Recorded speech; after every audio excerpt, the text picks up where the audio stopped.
गुलदाउदी या क्राइसैंथेमम सर्दियों में फूल देने वाले पौधों में से ऐसा पौधा है जो गुच्छों में बहुत सारे सैकड़ों फूल एक साथ में देता है। जैसे आप देख रहे हैं, बहुत सारी कलियां एक साथ में ब्लूम हो रही हैं। ऐसे पौधे तैयार करने के लिए आपको जो है जुलाई मंथ से ही तैयारी करनी पड़ती है। जुलाई में 9 जुलाई को मैंने आपके साथ में क्राइसैंथेमम या गुलदाउदी की कटिंग लगाना शेयर किया था। आज मैं आपके साथ में उनकी फर्स्ट रिपोर्टिंग करने वाली हूँ।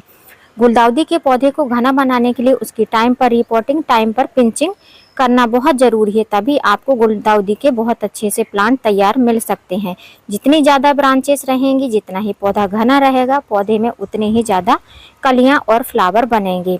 तो इस टाइम पर अगर आपने गुलदाउदी की कटिंग लगाई है तो जैसे मैं रिपोर्ट कर रही हूँ उस तरीके से रिपोर्ट करके आने वाले समय के लिए तैयार कर सकते। यहाँ पर आप देख रहे हैं, ये मेरा वही प्लांट है जिसमें से मैंने 9 जुलाई को आपके साथ में कटिंग शेयर करी थी। इसी में से मैंने छोटी छोटी सी कटिंग ली थी। जब हम जिस भी प्लांट से छोटी छोटी कटिंग कट करते हैं तो वो प्लांट से हमको इतनी सारी ब्रांच नई मिल जाती हैं। दो काम हमारे हो जाते हैं, हमको कटिंग भी मिल जाती है और जो हमारा मदर प्लांट रहता है वो काफ़ी अच्छा घना बन जाता है। जैसे कि आप देख रहे हैं, मेरा प्लांट काफ़ी अच्छा घना बन चुका है। अभी हम चाहें तो इसमें से एक बार और कटिंग ले सकते हैं, तो उससे और भी पौधा ये घना हो जाएगा। जिन लोगों ने अभी कटिंग नहीं ग्रो करी है, अभी भी टाइम है, अभी भी इस टाइम पर आप कटिंग लगा लेते हैं तो कटिंग बहुत आसानी से लग जाएंगी। और दूसरा, जो आप थोड़े गैप गैप में कटिंग लगाते रहेंगे तो लंबे टाइम तक आपके गार्डन में गुलदाउदी के फ्लावर खिलते रहेंगे। यहाँ पर आप देख रहे हैं, ये वही कटिंग है जिनको मैंने आपके साथ में ग्रो करके दिखाया था। और मैंने जितनी भी कटिंग लगाई थी सारी की सारी कटिंग ग्रो हो गई है। एक भी कटिंग ना तो इसमें से सड़ी है, ना ही एकदम मुरझाई है। सारी की सारी कटिंग आप देख सकते हैं स्टैंडिंग बेस में काफी अच्छे से लगी हुई हैं। तो इसका मेन रीजन क्या है, मैं पहले आपको वो बता देती हूँ। जब हम सॉइल में लगाते हैं, सॉइल मिक्स करके कटिंग लगाते हैं तो थोड़े से रिजल्ट हमको लेट मिलते हैं, उनमें रूट थोड़ी सी लेट बनती है। लेकिन जब हम सैंड में कटिंग लगाते हैं तो रूट डेवलपमेंट बहुत जल्दी होता है और प्लांट की जो कटिंग रहती हैं वो काफ़ी अच्छे से स्टेबल हो जाती हैं, फ्रेश बनी रहती हैं। और मेरी कटिंग से लगे हुए प्लांट में आप देख सकते हैं नई नई ग्रोथ भी स्टार्ट हो गई है। छोटी छोटी सी ग्रोथ आपको देखने को मिलेगी। मतलब कि हमको अब इन कटिंग को रिपोर्ट करना है। इनको जब हम नया गमला देंगे तभी इनमें काफ़ी अच्छे से फास्ट ग्रोथ होगी। तो आज मैं आपके साथ में शेयर करूंगी कि इनकी किस तरीके से रिपोर्टिंग करना है, कितना बड़ा पॉट लेना है, किस तरीके का सॉइल मिक्स यूज करना है, कौन सा फर्टिलाइजर इसमें देना है, कहाँ पर इनको रखना है, छाया में रखना है या धूप में रखना है। अब ये जो हमने गुलदाउदी की कटिंग लगाई थी, इनको हमने प्रॉपर सैंड में लगाया था। तो अब इनको हम सैंड में इसलिए नहीं रहने दे सकते क्योंकि सैंड में किसी प्रकार का पोषक तत्व नहीं होता है। और जब कुछ पोषक तत्व नहीं मिलेंगे तो इनकी ऊपरी ग्रोथ अच्छे से हो नहीं पाएगी। पत्तियां सफ़ेद और पीली सी होकर इनकी ग्रोथ यहीं पे रुक जाएगी। तो इसके लिए चाहिए सॉइल, मतलब मिट्टी चाहिए। मिट्टी के साथ साथ कुछ पोषक तत्व चाहिए जिससे कि रूट की ग्रोथ भी अच्छी हो, कटिंग भी प्लांट में कन्वर्ट हो जाए। गुलदाउदी की मिट्टी बनाने के लिए सबसे पहले हमको अपने गार्डन की सॉइल लेना है।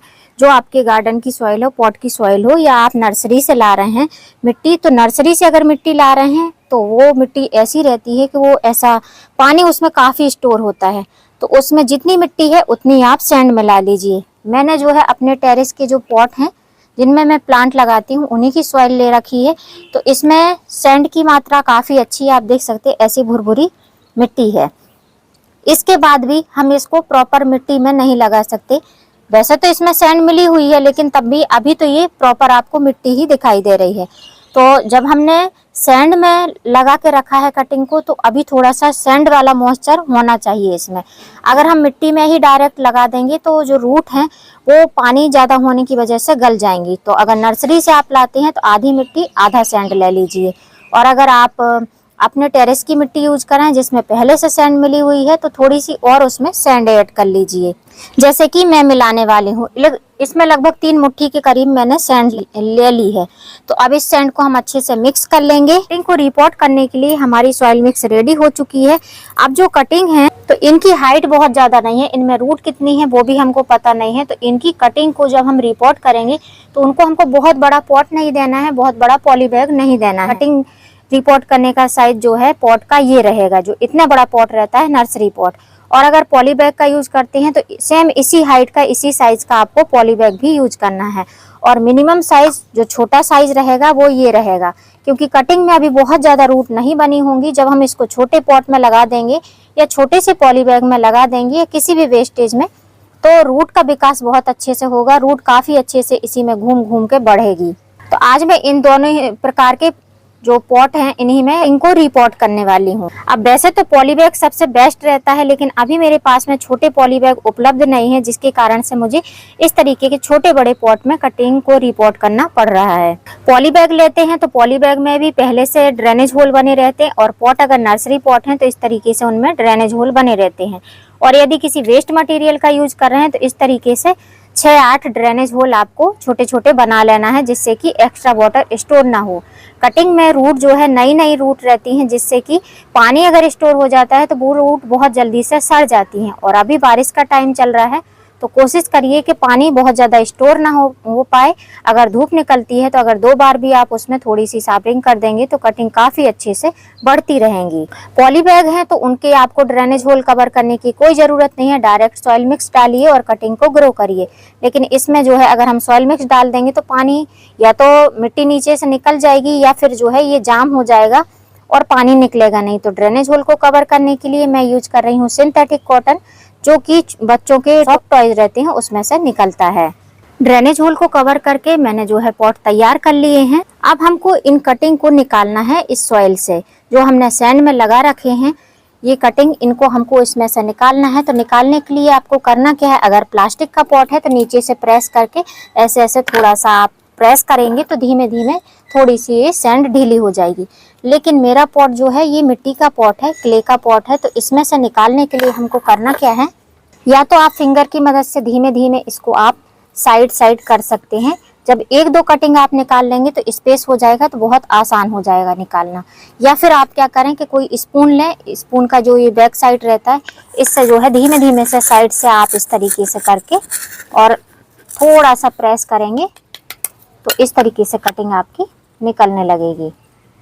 ये देखिए, तो 1 महीने में जो क्राइसैंथेमम है गुलदाउदी उसमें इस तरीके से कटिंग बनी है। अब ऐसा नहीं है कि ये कटिंग इसकी रूट इतनी बड़ी है तो सबकी रूट इतनी बड़ी होगी, किसी की रूट इससे भी बड़ी होगी, किसी की रूट इससे छोटी भी हो सकती है। अब ऐसे ही हम धीमे धीमे सारी कटिंग को निकाल लेंगे। लेकिन कटिंग को अगर आप थोड़ा सा प्रेस करते हैं, ऊपर की साइड में उठाते हैं और नहीं निकलती है तो आपको मिट्टी को, जो सॉइल है हमारा सैंड, इसको आपको ऐसे धीमे धीमे प्रेस करना है, ढीला करना है, उसके बाद ही आपको निकालना है। रूट अगर टूट जाएगी तो फिर ये जो कटिंग है ये सरवाइव नहीं कर पाएगी, बहुत ज़्यादा टाइम लगा देगी। तो रूट को नहीं टूटने देना है। तो अब मैं पहले इन कटिंग को निकाल लेती हूँ, फिर मैं आपको दिखाती हूँ। अभी आप देख सकते हैं सारी कटिंग मैंने निकाल ली है। रूट आपको दिखाई दे रही है, पूरी विजुअल हो रही है रूट किस तरीके से इनमें रूट बनी हुई है। कटिंग निकालने के बाद में ये सैंड बची हुई, इस सैंड में अब हम सेकंड पार्ट की कटिंग ग्रो करेंगे, मतलब दूसरा लॉट रहेगा क्राइसैंथेमम कटिंग का, उसको हम इसमें ग्रो कर लेंगे। ग्रो करने के पहले एक बार फिर से हम इसको वॉश करेंगे, फिर इसमें फंजीसाइड वाला पानी आप चाहें तो डाल सकते हैं और उसके बाद में कटिंग को फिर से लगा सकते हैं। तो एक बार अगर आप सैंड लेते हैं तो ये आपका कई बार तक काम आएगा। अब इन कटिंग को हम एज इट इज ऐसे भी लगा सकते हैं, लेकिन ऐसे अगर लगाएंगे तो 4-6 कटिंग हमारी खराब हो सकती हैं। तो कटिंग लगाने के पहले हमको क्या करना है, इन कटिंग को 1 गिलास पानी लेना है जो कि सिंपल वाटर रहेगा, और ½ टेबल स्पून के करीब फंजीसाइड लेना है। ये साफ का फंजीसाइड है, आपके पास में बेबीस्टीन या ट्राइकोडर्मा जो भी है आप उसका यूज कर सकते हैं। और उसको, वैसे तो ये वाटर सोलेबल रहता है, आप चाहो तो इसको ऐसे मिक्स कर सकते हो। और मिक्स करने के बाद में जो हमारी कटिंग है, इन सारी कटिंग की जो रूट है, इन रूट को हमको इस फंजीसाइड वाले पानी में ऐसे डिप करके छोड़ देना है। जब तक ये कटिंग जो है ये फंजीसाइड वाले पानी में पड़ी रहती है, तब तक हमको कटिंग को जिन पॉट में लगाना है उनमें हमको सॉइल मिक्स को फिल कर लेना है। ½ पार्ट तक हम इनको फिल करेंगे और अच्छी तरीके से प्रेस कर देना है, जिससे कि हमारे जो कटिंग लगाएं तो वो अच्छे से स्टेबल हो जाएं। इतना इतना हमको छोड़ देना है, इतना हिस्सा हमको रखना है जिससे कि कटिंग ग्रो हो सके। या आप चाहें तो ऐसे आप फिल करिए पूरा, फिर मैं आगे आपको बताती हूँ कि किस तरीके से करना है। थोड़ा थोड़ा हमको खाली रखना है। तो ऐसे ही सब गमलों को मैं भर लेती हूँ, फिर मैं आपको दिखाती हूँ। अब यहाँ पर देखिए गमले हमारे रेडी हो चुके हैं। अब इसमें हमको करना क्या है, ये जो कटिंग हमने फंजीसाइड वाले पानी में डाली थी, इनको अब हमको निकाल लेना है इसमें से। तो आप देख सकते हैं रूट काफी अच्छे से क्लीन भी हो चुकी हैं और ये फंगस से अब ग्रसित भी नहीं रहेंगी, इनमें किसी प्रकार का खतरा नहीं रहेगा। जब भी आप कटिंग लगाते हैं तो आप जो है सैंड में कटिंग लगाइए, रिजल्ट आपको इसी तरीके से मिलेंगे जैसे कि मेरे दिखाई दे रहे हैं। 1 महीने में आपको इतनी अच्छी इनमें रूट देखने को मिलेंगी। अब जो ये फंजीसाइड वाला पानी है, इसमें हम जैसे 1 गिलास ये पानी है और 1 गिलास से 1.5 गिलास के करीब हम सादा पानी ले लेंगे और इसको हम दोनों को अच्छी तरीके से सेक कर लेंगे। इसको हम वेस्ट नहीं जाने देंगे, इसको हम अपने गमलों में यूज करेंगे। तो ऐसे मिक्स कर लेना है और इसी पानी को हमको कटिंग लगाने के पहले इन गमलों में डालना है। थोड़ा थोड़ा पानी डालना है, बहुत ज़्यादा एक साथ में पानी नहीं डालना है, जिससे कि मिट्टी की निचली सतह तक, ड्रेनेज होल तक ये पानी धीमे धीमे से पहुंच जाए। इससे हमारे पौधे की जो है कटिंग जो है उनमें फंगस नहीं लगेगा, मिट्टी भी सुरक्षित रहेगी।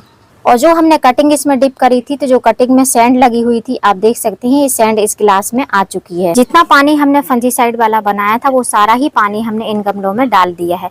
अब कटिंग लगाने की बारी आती है। तो कटिंग लगाना किस तरीके से, आप चाहो तो फिंगर की मदद से इसमें होल कर सकते हो। मैं इस लकड़ी की मदद से इन सब में ऐसे होल करूंगी, इस तरीके से होल करूंगी और थोड़ा सा ऐसे इनको फैला लूंगी होल को, जिससे कि जो रूट अगर फैली होंगी तो वो अच्छे से स्टेबल हो जाएंगी। तो सारे ही गमलों में इसी तरीके से मैं होल करने वाली हूँ। नर्सरी वाले भी कुछ इसी तरीके से करते हैं। पहले पॉली बैग को भरते हैं, फिर उसको भिगाते हैं, मिट्टी को गीला करते हैं, उसके बाद में कटिंग को उसमें लगाते हैं, जिससे कि रूट बिल्कुल भी डिस्टर्ब नहीं होती हैं और पौधा अच्छे से तैयार हो पाता है। सारे ही पॉट में होल कर लेती हूँ, फिर मैं आपको दिखाती हूँ। सॉइल मिक्स में किसी प्रकार का फर्टिलाइजर नहीं डाला है, तो अब फर्टिलाइजर मैं दूंगी इन गमलों में। फर्टिलाइजर के तौर पे सबसे पहले हम देंगे रूटिंग हार्मोन, जिससे कि हमारे जो कटिंग से तैयार हुए पौधे हैं उनमें अच्छी तरीके से रूट बनती रहे। तो रूटिंग हार्मोन का काम जो करता है वो है नीम खली। तो थोड़ी थोड़ी मात्रा में, लगभग 3-3, 4-4 पिंच के करीब, क्योंकि हमारे जो कटिंग है अभी उनमें बहुत ज़्यादा रूट डेवलपमेंट नहीं हुआ है और ग्रोथ तो एकदम थोड़ी थोड़ी सी हुई है। तो बस इतना हमको एक पॉट के हिसाब से, जैसे छोटे छोटे से पॉट हैं उन्हीं में हमको नीचे के साइड इसको डाल देना है। आप चाहो तो मिट्टी में भी मिक्स कर सकते हो, लेकिन मिट्टी में मिक्स करोगे तो ज़्यादा फर्टिलाइजर लगता है। और इस तरीके से जैसे मैं डाल रही हूँ, तो थोड़े से फर्टिलाइजर में भी काफ़ी अच्छे इफेक्टिव रिजल्ट आपको देखने को मिलते हैं। अब मैंने सारे ही गमलों में नीम खली का पाउडर डाल दिया है। नीम खली आपको ऑनलाइन भी मिल जाएगा, ऑफलाइन भी आसानी से मिल जाएगा। उसके बाद में हमको इसमें और कोई भी फर्टिलाइजर डालने की जरूरत नहीं है। रूट अच्छे से ग्रोथ करेगी, तो सॉइल मिलेगी पौधे को, तो पौधा अपने आप ही ग्रोथ करने लगेगा। फिर नेक्स्ट टाइम जब हम इसकी रिपोर्टिंग करेंगे, तब इसमें हम ग्रोथ के लिए हैवी फर्टिलाइजर देंगे। अब जो ये हमारी कटिंग है, इन कटिंग को हम एज इट इज वैसे ही धीमे धीमे से ऐसे रख देंगे और रख कर कुछ भी नहीं करना है, ऐसे रखना है, बहुत ज़्यादा दबाना नहीं है और फिंगर की मदद से ऐसे धीमे से प्रेस कर देना है। इतना ही हमको करना है। ऐसे ही हमको सारी कटिंग को इस तरीके से इसमें रख कर और मिट्टी से हमको कवर कर देना है। तो ऐसे ही सारी कटिंग को लगा देती हूँ, फिर मैं आपको दिखाती हूँ। अब यहाँ पर देख सकते हैं मैंने सारी कटिंग को रिपोर्ट कर लिया है। 3 पॉट मुझे एक्स्ट्रा लगाने पड़े क्योंकि 3 कटिंग पेंडिंग रह जा रही थी। तो अब ये कटिंग रिपोर्ट हो चुकी है। अब आपने नोटिस किया होगा कि मैंने जब इनको लगाया था, तो जो इनमें फंजीसाइड वाला पानी डाला था वो बहुत ज्यादा नहीं डाला था कि ड्रेनेज होल से निकलने लगे, नमी बनी रहे, इतना मैंने इनमें पानी डाला था। तो अब हमको क्या करना है कि सिंपल पानी लेना है स्प्रे बॉटल में और पत्तियों पर से हमको इसको स्प्रे करना है, अच्छी तरीके से नहला देना है। अब इन कटिंग से लगे हुए प्लांट को हम जो है स्प्रे करें पानी से, उसके पहले इनको हमको शेड में रखना है। शेड कैसा रखना है कि ओपन में ही रखना है, टेरेस पर ही रखना है, लेकिन किसी पौधे की छाया में रखना है। तो ये रहा मेरा शेड वाला एरिया। यहीं पर मैं अपने कटिंग से लगे हुए पौधे, जो रिपोर्ट किए हुए पौधे रहते हैं, उनको रखती हूँ। और अब हमको स्प्रे बॉटल से इस तरीके से इनमें साबरिंग कर देना है और बहुत तेजी से नहीं करना है, जो एकदम स्मूथ वाली साबरिंग रहती है वही करना है। तो ऐसे पत्तियों को जब हम नहला देंगे तो जो हमारे कटिंग से लगे हुए पौधे हैं वो भी एकदम फ्रेश रहेंगे और नीचे नीचे पानी जाएगा धीमे धीमे से, तो वो धीमे धीमे पानी रूट तक जाएगा, कटिंग अच्छे से ग्रो हो पाएंगी। अब मैंने इन पौधों में जो साबरिंग करी है वो सिंपल पानी से करी है। अगर आप शाम के टाइम में कटिंग की रिपोर्टिंग कर रहे हैं तो आप इसमें पानी में एप्सम सॉल्ट मिक्स कर सकते हैं। 1 लीटर पानी में 1 टेबल स्पून एप्सम सॉल्ट, जिसको मैग्नीशियम सल्फेट कहा जाता है, उसको मिक्स कर लेंगे तो आपका पौधा जो है रिपोर्टिंग शॉक से बचा रहेगा, पौधा मुरझाएगा नहीं, खराब नहीं होगा। लेकिन मैं सुबह के टाइम में रिपोर्टिंग कर रही हूँ, धूप आने लगी है, इसलिए मैंने एप्सम सॉल्ट का यूज नहीं किया है। तो अगर शाम को करते हैं तो एप्सम सॉल्ट का यूज करिए, और अगर सुबह के टाइम में मॉर्निंग में रिपोर्टिंग करते हैं तो 8 बजे के पहले अगर करते हैं तो आप एप्सम सॉल्ट यूज कर सकते हैं, मिट्टी में मिक्स कर सकते हैं। लेकिन अगर आप 8 बजे के बाद रिपोर्टिंग कर रहे हैं या 8 बजे रिपोर्टिंग कर रहे हैं तो फिर आप जो है एप्सम सॉल्ट को अवॉइड कर दीजिए। अब इनको आपको करना कुछ नहीं है, टाइम टू टाइम एक फिक्स टाइम पर इनमें साबरिंग करते रहना है, पत्तियों से नहलाकर साबरिंग करना है। और जैसे जैसे इनमें ग्रोथ होने लगेगी फिर मैं आपके साथ में इसकी रिपोर्टिंग भी शेयर करूंगी, इसकी केयर टिप्स भी शेयर करूंगी। तब तक इन पौधों में आपको किसी भी फर्टिलाइजर का यूज नहीं करना है। जब इनमें ग्रोथ फास्ट हो जाएगी तब मैं इसमें फर्टिलाइजर देने वाली हूँ। तो उम्मीद करती हूँ फ्रेंड वीडियो हेल्पफुल रहा होगा। वीडियो यदि अच्छा लगा हो तो वीडियो को लाइक करना, चैनल पर न्यू हो तो चैनल को सब्सक्राइब करना बेल आइकन के साथ में। और यदि आप भी गुलदाउदी लगाना चाहते हैं तो लगा सकते हैं। इस तरीके से लगाकर आप फ्री में ढेरों गुलदाउदी तैयार कर सकते हैं।